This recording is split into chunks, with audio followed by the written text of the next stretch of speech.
में आज की इन खबरों पर हम बात करने वाले हैं। सबसे पहले एक नजर उन 3 तस्वीरों पर। आज के खबरों के मेन्यू में क्या कुछ है। सबसे पहले बात करेंगे प्रधानमंत्री नरेंद्र मोदी के ताबड़तोड़ दौरों को लेकर। प्रधानमंत्री नरेंद्र मोदी लगातार दौरे पर हैं। असम का उन्होंने दौरा किया, उसके बाद कोलकाता पहुंचे, कोलकाता में उन्होंने दौरा किया, हिस्सा लिया कुछ कार्यक्रमों में, और उसके बाद प्रधानमंत्री एक बार फिर से बिहार पहुंचे हैं। बिहार जब वो पहुंचे तो उन्होंने अपने संबोधन में क्या कुछ कहा, आरजेडी को लेकर क्या कहा, कांग्रेस को लेकर क्या कहा और बिहार में क्या क्या किया, वो सब बातें भी आपको बताऊंगा। दूसरी खबर में बात बिहार की होगी। पटना में प्रोटेस्ट हुआ है, स्टूडेंट का प्रोटेस्ट हुआ है। इस प्रोटेस्ट में क्या क्या हुआ वो भी आपको बताऊंगा। तीसरी खबर में आज बात होगी दिल्ली की, जहां पर बीएमडब्ल्यू का कहर एक बार फिर से देखने को मिला है। बीएमडब्ल्यू चालक ने कैसे आम आदमी को कुचल दिया, इस खबर पर भी बात करेंगे। इन 3 खबरों पर विस्तार से बात करेंगे, लेकिन शुरुआत सबसे पहले प्रधानमंत्री नरेंद्र मोदी के दौरों को लेकर। प्रधानमंत्री नरेंद्र मोदी लगातार दौरे पर हैं। सबसे पहले वो असम पहुंचे, असम के बाद वो कोलकाता आज पहुंचे। कोलकाता में आज उन्होंने एक महत्वपूर्ण कार्यक्रम में हिस्सा लिया और उसके बाद प्रधानमंत्री नरेंद्र मोदी बिहार पहुंचे। प्रधानमंत्री ने कोलकाता में सशस्त्र बलों के संयुक्त सम्मेलन का उद्घाटन किया। प्रधानमंत्री नरेंद्र मोदी ने कोलकाता स्थित भारतीय सेना के पूर्वी कमान मुख्यालय में सशस्त्र बल कमांडरों के 3 दिवसीय संयुक्त सम्मेलन का उद्घाटन किया। इस महत्वपूर्ण सम्मेलन का उद्देश्य भारतीय सेना, नौसेना और वायुसेना के बीच बेहतर तालमेल और आधुनिकीकरण पर चर्चा करना रहा। सुधारों का वर्ष यह भी कहा गया, भविष्य के लिए परिवर्तन।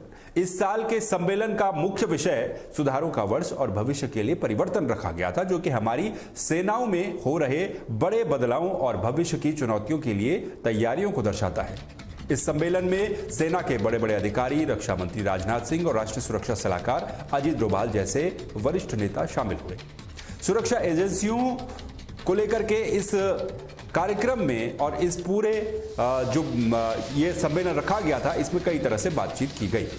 सुरक्षा और क्षेत्रीय अखंडता को लेकर के कई नई चुनौतियां सामने आ रही हैं। इसमें संस्थागत सुधारों, सेना के बीच गहरे तालमेल और नई टेक्नोलॉजी को अपनाने जैसे विषयों पर महत्वपूर्ण चर्चा की गई। इसका मकसद हमारी सेनाओं को हर तरह की स्थिति से निपटने के लिए हमेशा तैयार रखना था। ऑपरेशन सिंदूर के बाद ये इस तरह का पहला सम्मेलन है।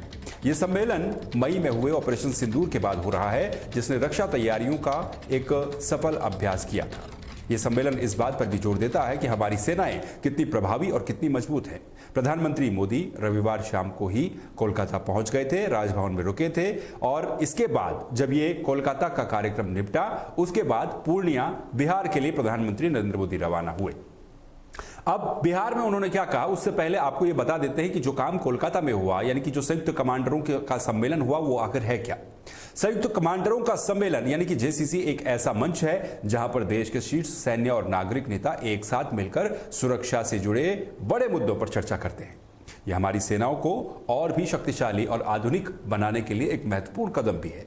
पिछला सम्मेलन 2023 में भोपाल में हुआ था, जिसका उद्घाटन भी प्रधानमंत्री मोदी ने ही किया था। यह सम्मेलन भारतीय सेना के लिए एक महत्वपूर्ण सम्मेलन भी है, जो कि हमारी सुरक्षा नीति को एक नई दिशा देगा। ये एक तरीके से कार्यक्रम था जो कोलकाता में हुआ। लेकिन इसके बाद बिहार जब प्रधानमंत्री नरेंद्र मोदी पहुंचे तो बिहार में जाकर के उन्होंने मखाना बोर्ड का एक उद्घाटन किया।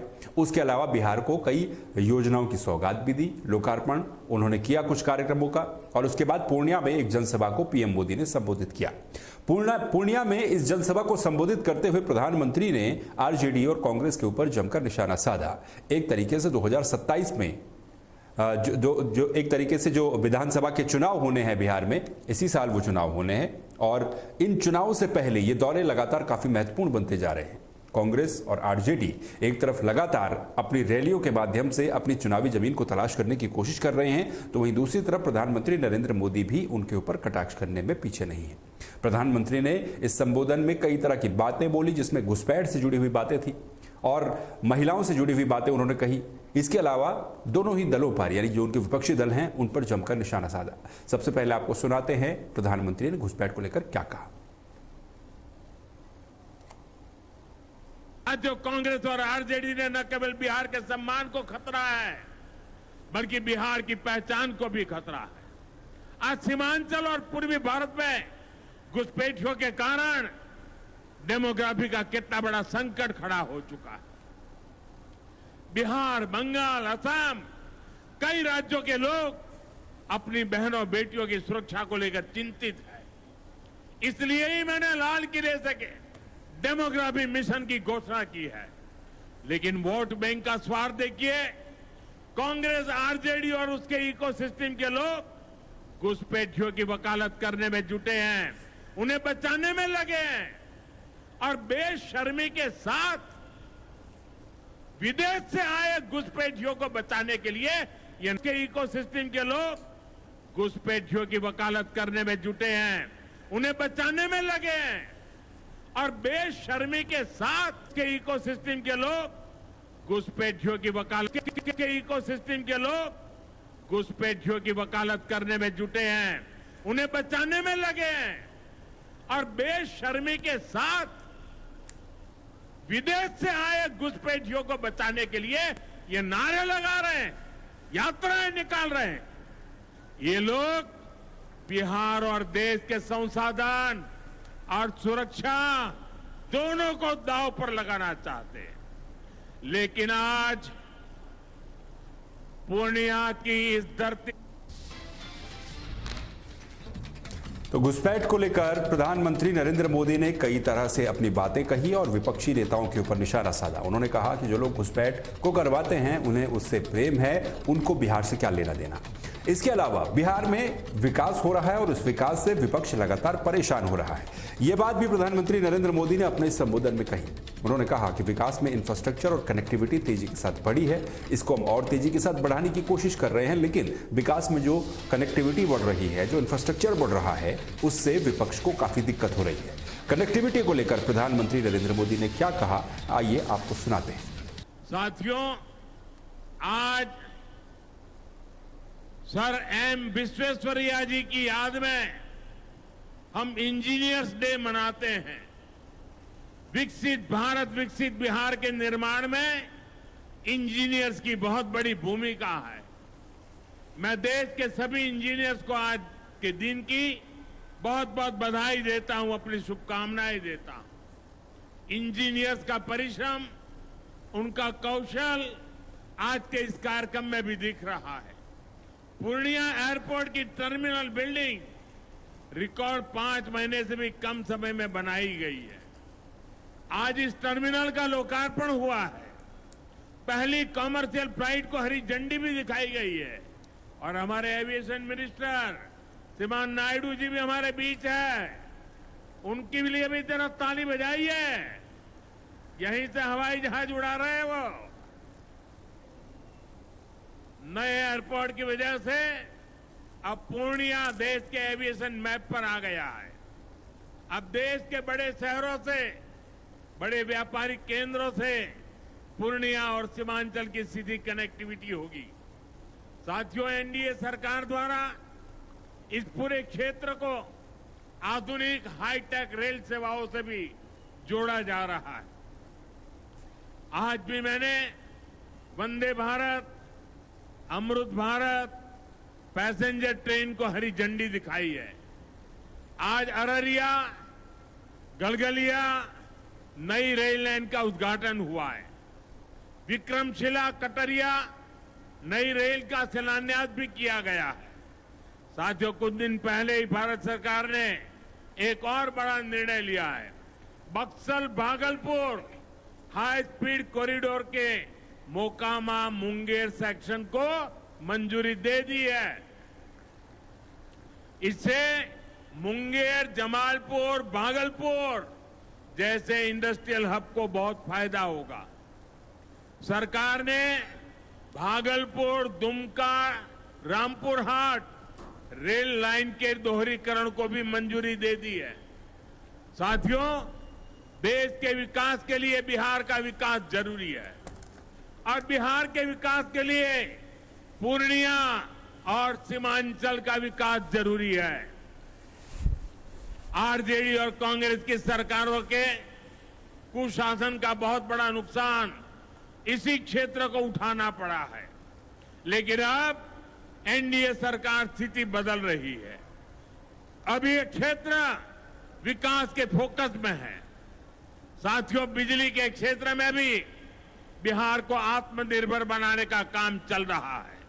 यहां भागलपुर की पीरपैंती में 2400 मेगावाट के थर्मल पावर प्रोजेक्ट का कनेक्टिविटी को लेकर के प्रधानमंत्री नरेंद्र मोदी ने कई तरह की बातें कही। इसके अलावा प्रधानमंत्री ने अपने संबोधन में जंगल राज का भी जिक्र किया।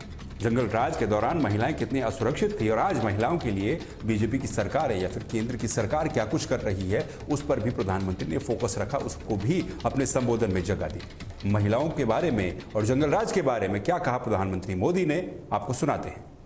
साथियों, कांग्रेस और आरजेडी बीते 2 दशक से बिहार की सत्ता से बाहर है और निसंदेह इसमें सबसे बड़ी भूमिका बिहार की मेरी माताओं बहनों की है। मैं बिहार की माताओं बहनों को विशेष प्रणाम करता हूं। आज आरजेडी के दौर में खुलेआम हत्या, बलात्कार और फिरौती जैसे अपराधों की सबसे बड़ी भुक्तभोगी बिहार की मेरी माताएं बहनें, यहां की महिलाएं थी। डबल इंजन सरकार में वही महिलाएं लखपति दीदी और ड्रोन दीदी बन रही है। ड्रोन दीदी बनाने का काम आज हम कर रहे हैं। सेल्फ हेल्प ग्रुप के जरिए महिलाएं इतनी बड़ी क्रांति कर रही है। खासकर नीतीश जी के नेतृत्व में यहां जीविका दीदी अभियान की सफलता को अभूतपूर्व रही है। पूरे देश के लिए बिहार प्रेरणा है। साथियों, आज भी यहां लगभग 500 करोड़ रुपए का कम्युनिटी इन्वेस्टमेंट फंड हमारी इन बहनों के लिए जारी किया गया। 500 करोड़ रुपया। ये राशि क्लस्टर लेवल फेडरेशन तक पहुंचेगी, जहां से गांव-गांव के स्वयं सहायता समूहों को ताकत मिलेगी। इससे महिलाओं का अपना सामर्थ्य बढ़ाने का अवसर मिलेगा। साथियों, तो आपने सुना प्रधानमंत्री नरेंद्र मोदी ने अपने पूर्णिया दौरे के दौरान पूर्णिया में जब वो जनसभा को संबोधित कर रहे थे तब उन्होंने क्या क्या बोला। प्रधानमंत्री ने जंगल राज को लेकर के अपनी बात रखी। प्रधानमंत्री ने अपने संबोधन में कई तरह से विपक्षी नेताओं के ऊपर जोरदार हमला बोला। अब अगली खबर की ओर रुख करेंगे। प्रधानमंत्री नरेंद्र मोदी के दौरे के अलावा बिहार से एक और खबर सामने आई। ये खबर थी प्रोटेस्ट को लेकर के। पटना में पुलिस भर्ती के अभ्यर्थियों पर लाठीचार्ज हुआ, दर्जनों घायल हो गए। बिहार की राजधानी पटना में दरोगा और सिपाही भर्ती की परीक्षा जल्द कराने की मांग को लेकर के यह प्रदर्शन किया जा रहा था। अक्सर आपने देखा होगा देश के कई कोने में छात्र जो हैं वो अपनी कई मांगों को लेकर के परेशान हैं। खासतौर पर बेरोजगारी का आलम इस तरह से है कि कई राज्यों में जो भर्ती प्रक्रियाएं हैं और भर्ती परीक्षाएं हैं वो सवालों के घेरे में है। ठीक इसी तरह से बिहार में भी बड़े तबके में एक बहुत बड़ा तबका बेरोजगार बैठा हुआ है। कई युवा बेरोजगार हैं, समय पर नौकरियां नहीं आ पाती हैं। जो नौकरियां आती भी हैं उनके एग्जाम समय पर कंडक्ट नहीं हो पाते हैं। इसके अलावा भ्रष्टाचार, गड़बड़ी, घोटाले, कई भर्तियां ऐसी होती हैं जो इन सब चीजों की भेंट चढ़ जाती हैं। अब इन एग्जाम्स की तैयारी में छात्रों का काफी समय निकल जाता है। खासतौर पर जब हम बात कर रहे हैं बिहार की और बिहार की राजधानी पटना की, तो ये एक ऐसी जगह है जहां से बड़ी संख्या में छात्र सिविल सर्विसेज की तैयारी करते हैं। साथ ही दूसरी जो प्रतियोगी परीक्षाएं हैं उनकी तैयारी भी करते हैं, लेकिन ये परीक्षाएं समय पर नहीं हो पाती हैं। कई के एग्जाम्स नहीं हो पाते हैं, कई के पेपर लीक हो जाते हैं और कई नौकरियों में धांधली का आरोप सीधे सीधे लग जाता है। इसी को लेकर के पटना में छात्रों ने प्रदर्शन किया। प्रदर्शन कर रहे अभ्यर्थियों पर पुलिस ने बर्बर तरीके से लाठीचार्ज भी किया, जो आप इन तस्वीरों में भी देख सकते हैं। अब इस घटना में दर्जनों अभ्यर्थी घायल हो गए, जिनमें से कुछ की हालत गंभीर बताई जा रही है। पुलिस की लाठी से एक महिला अभ्यर्थी का पैर भी टूट गया, यह खबर भी सामने आ रही है। यानी कि छात्र अपनी मांगों को लेकर के प्रदर्शन कर रहे थे, प्रोटेस्ट कर रहे थे। उनकी मांग थी पुलिस भर्ती को लेकर, और उसके बाद उन पर लाठीचार्ज हो जाती है और लाठीचार्ज में कुछ छात्र गंभीर रूप से घायल हो जाते हैं। जैसा कि मैंने आपको बताया कि एक महिला अभ्यर्थी का पैर भी इस दौरान टूट गया, जिससे प्रदर्शनकारियों में भारी रोष देखने को मिला है। मुख्यमंत्री आवास की तरफ बढ़ रहे अभ्यर्थियों को रोक दिया गया। यह घटना तब हुई जब सैकड़ों की संख्या में अभ्यर्थी पटना कॉलेज के पास से मुख्यमंत्री आवास की तरफ एक शांतिपूर्ण मार्च निकाल रहे थे। उनकी मांग इतनी थी कि बिहार सरकार रुकी हुई दरोगा और सिपाही की भर्ती परीक्षा प्रक्रिया को तुरंत पूरा करे। क्योंकि बिहार में लंबे समय से दरोगा और पुलिस भर्ती यानी कि सिपाही भर्ती की जो प्रक्रिया है वो लंबित पड़ी हुई है। लेकिन जैसे ही ये छात्र, ये प्रदर्शन करने वाले अभ्यर्थी डाक बंगला चौराहे पर पहुंचे, पुलिस ने भारी संख्या में बैरिकेडिंग लगा करके उन्हें आगे बढ़ने से रोक दिया। पुलिस ने दौड़ा दौड़ा कर इनको पीटा, ये आरोप लगे। अधिकारियों ने अभ्यर्थियों को कई बार समझाने की कोशिश भी की, लेकिन जब वे अपनी मांगों पर डटे रहे, अपनी जगहों से हटे नहीं और आगे बढ़ने की कोशिश करते रहे, तो पुलिस ने अचानक लाठीचार्ज शुरू कर दिया। इस दौरान पुलिसकर्मी प्रदर्शनकारियों को दौड़ा दौड़ा कर पीटते हुए नजर आए। अब लाठीचार्ज के बाद पूरे इलाके में अफरा तफरी मच गई। कई अभ्यर्थी अपनी जान बचाने के लिए इधर उधर भागने लगे, लेकिन पुलिस ने उन्हें भी नहीं छोड़ा और सभी प्रदर्शनकारियों पर लाठियां बरसाई गई। छात्रों का कहना है, घायल हुए अभ्यर्थियों का कहना है कि वे सिर्फ अपनी मांगों को सरकार तक पहुंचाना चाहते थे, लेकिन सरकार ने लोकतंत्र में प्रदर्शन के अधिकार को दबाने की कोशिश की है। एक घायल महिला अभ्यर्थी ने यह भी बताया कि पुलिस ने बिना किसी चेतावनी के लाठीचार्ज किया, जिससे उसका पैर टूट गया। अब उन्होंने कहा कि हम तब तक पीछे नहीं हटने वाले जब तक हमारी मांगें पूरी नहीं हो जाती हैं। हम घायल हैं, लेकिन हमारा हौसला बुलंद है। इस घटना ने एक बार फिर से बिहार में बेरोजगारी और सरकारी भर्ती में देरी के मुद्दे को उजागर कर दिया है, जिससे राज्य में राजनीतिक गर्माहट बढ़ गई है। ये इसलिए भी क्योंकि अभी मैंने आपको बताया बिहार में प्रधानमंत्री नरेंद्र मोदी का दौरा था। अपने भाषण में उन्होंने कई तरह की बातें कही, क्योंकि बिहार में लंबे समय से जेडीयू और बीजेपी की सरकार है, एनडीए गठबंधन की सरकार है और आने वाले समय में चुनाव होना है। हर कोई इस समय बिहार का चुनाव फोकस में रखे हुए और ऐसे में प्रदर्शन कर रहे छात्रों पर लाठीचार्ज होना अपने आप में एक गंभीर विषय भी है। अब आने वाले समय में इसका इंपैक्ट किस तरह से होता है ये देखना होगा। अगली खबर की तरफ बढ़ेंगे। अगली खबर दिल्ली से है। दिल्ली के धौला कुआं इलाके में 14 सितंबर को यानी कि आज के दिन 2025 को एक सड़क हादसा हो गया। ये सड़क हादसा बेहद दर्दनाक था, जिसने देश भर में एक तरह से हड़कंप भी मचा दिया। एक तेज रफ्तार BMW कार ने मोटरसाइकिल को जोरदार टक्कर मार दी। तस्वीरों में भी आप देख सकते हैं यह हादसा कितना भीषण था। इस हादसे से वित्त मंत्रालय के उप सचिव नवजोत सिंह की मौत हो गई और उनकी पत्नी गंभीर रूप से घायल हो गए।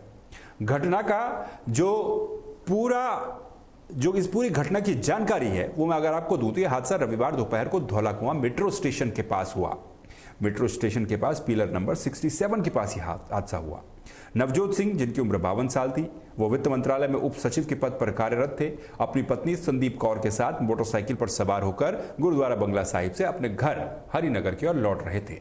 पुलिस के अनुसार BMW कार एक महिला जिसका नाम गगनप्रीत कौर है, ये गगनप्रीत कौर ये कार चला रही थी, जो अपने पति के साथ कार में मौजूद थी। हादसे के बाद का जो घटनाक्रम है वो ये कि प्रत्यक्षदर्शियों के अनुसार BMW कार ने बाइक को इतनी जोरदार टक्कर मारी कि नवजोत सिंह और उनकी पत्नी सड़क पर बुरी तरह से जख्मी हो गई। टक्कर के बाद BMW कार भी पलट गई। आरोपों की झड़ी इसके बाद लग गई।